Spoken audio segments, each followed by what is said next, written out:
ओय नान्या, अरे गोटीचं लग्न नाही काय तुला? हो हो यायचंय मला पण आली पत्रिका. काय हो मा सर, आज तुम्हाला लग्नालाच नाही का? हो यायचंय ना मला पण. अरे काय त्यांनी वाहनाचा इंतजाम केला का नाही का? गाडीवर जायचंय. अहो दादा चावडी पैसे गो बाई, चला लवकर तिकडे जाऊ. हो चला लवकर जाऊ, आज काय मज्जाच मज्जा आहे. चला मास्तर, लवकर ट्रक मध्ये जागा भेटायला नाही. चला जाऊ लवकर तिकडं. ए बस लवकर सगळ्यांनी. ए यार गप्पी बापडे, एवढा का उड्या मारला? जणू काय तुझंच लग्न आहे. तुझं म्हणजे माझ्या मित्राचं नाही का लग्न? मग मला आनंद होणार ना. चायला ट्रकत म्हणजे असलाच काल असतं गाबड्यांचा. हो तात्या चला आता गप. ए चल बाबा, ड्रायव्हर बसले सगळे. चायला 2 टार आपल्या आधी गेला, त्या आणखी ट्रक निघते. नीट बसा रे बाबांनो, नाहीतर पडसर कोणतरी. यार झाला का नाही हळदीचा कार्यक्रम? हो हो झाला कार्यक्रम. नवरदेवाला घेऊन जावा आणि आता मिरवणूक काढा त्याची घोड्यावर. ए यार गोट्या, पोरांचा काय इंतजाम केला का नाही तू? पोरं नाचणार नाही बरं का सांगतो. हो केलाय, मला काळजी आहे. कोणाकडे कॉन्ट्रॅक्ट दिला सांग लवकर. स्वतःकडे कॉन्ट्रॅक्ट दिला, जा लवकर त्याकडे. पोरं घोड्यापुढे नाचतील. बरं ये लवकर. हे पोरांनो, लय गोंधळ करू नका रे. टायमिंगला लग्न लावायचं. येणाऱ्या 15 समारंभ आहे. निघ. हो चला लवकर मग. नाचा रे पोरांनो डीजेच्या तालावर. नाचा रे पोरांनो नाचा. ए चला रे पुढे, चला. लग्न टाइम होत चाललाय. तुझा नाच रे नाचा. चायला गाबड्याला लय झाले वाटतं आज. हे बघ गाबडं तर कसं झोपून नाचायला लागलं.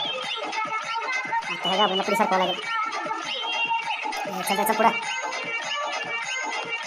लग्नासाठी आलेल्या सर्व पाहुणे रावळ्यांचे जोक्स परिवार आणि कॉमेडी परिवारातर्फे सहर्ष स्वागत. भटजीभाऊने स्टेजवर लवकरात लवकर यावे. तर इथं काही पाहुणे रावळ्यांचा स्वागत समारंभ होणार आहे, तरी त्यांनी आपला मान घ्यावा ही विनंती.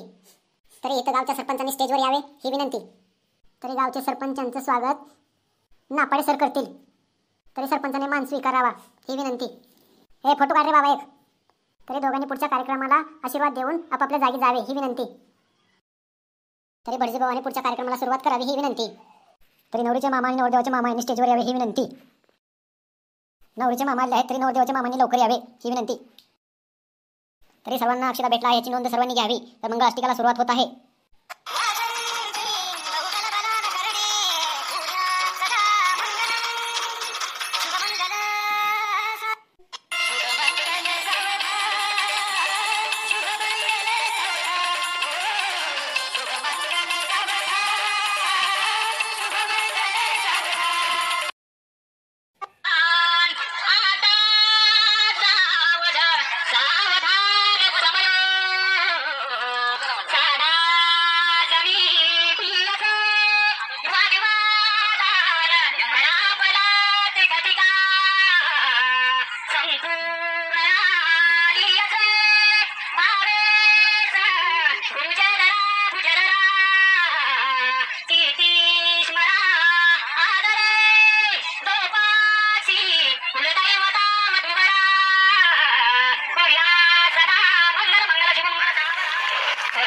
तरी सर्व पाहुणे रावळ्यांनी जेवण केल्याशिवाय जाऊ नये, जेवणाची सोय केलेली आहे.